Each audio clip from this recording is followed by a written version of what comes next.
জীবন মৃত্যুর সন্ধিক্ষণে দেশের আলোচিত নারী উদ্যোক্তা ও সোশ্যাল ইনফ্লুয়েন্সার রুবায়েত ফাতেমা তনির স্বামী শাহাদাত হোসাইন উন্নত চিকিৎসার জন্য থাইল্যান্ডের ব্যাংককে নেওয়া হয়েছে তাকে।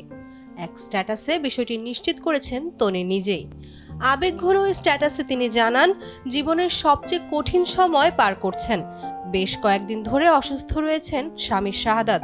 যদিও কী অসুখে ভুগছেন তা কোথাও উল্লেখ করেননি তিনি। তনি জানান, তিনি এখন কথা বলার মতো মানসিক অবস্থাতে নেই। স্বামীকে কোনোভাবেই হারাতে চান না তিনি।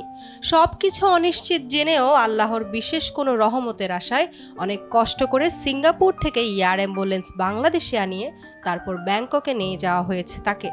সবার কাছে দোয়া চেয়ে তিনি বলেন, ছেলের জন্য হলেও আল্লাহ যেন স্বামীকে বাঁচিয়ে রাখে।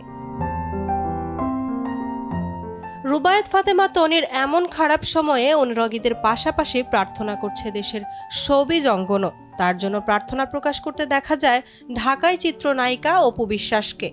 এছাড়া পরিচালক চয়নিকা চৌধুরী, উপস্থাপক ও অভিনেতা শাহরিয়ার নাজিম জয়, অভিনেত্রী মুনিরা মিঠু সহ আরও অনেককেই তনির স্বামীর জন্য প্রার্থনা ও সহানুভূতি প্রকাশ করতে দেখা যায়।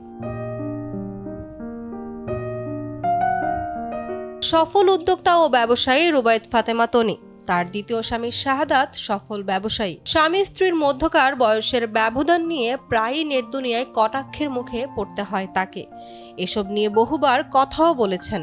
প্রথম স্বামীর সঙ্গে বনিবনা না হওয়ায় বিচ্ছেদের পর ভালোবেসে শাহাদাতকে বিয়ে করেন তনি।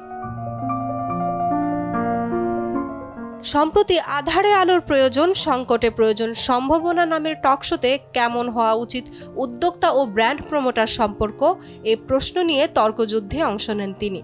সেখানে অনুষ্ঠানের আরেক অতিথি ব্র্যান্ড প্রমোটার বারিশা হকের সঙ্গে তর্কে জড়িয়ে সামাজিক মাধ্যমে আলোচনার জন্ম দেন। উর্মি আক্তার সোমা, কালের কণ্ঠ।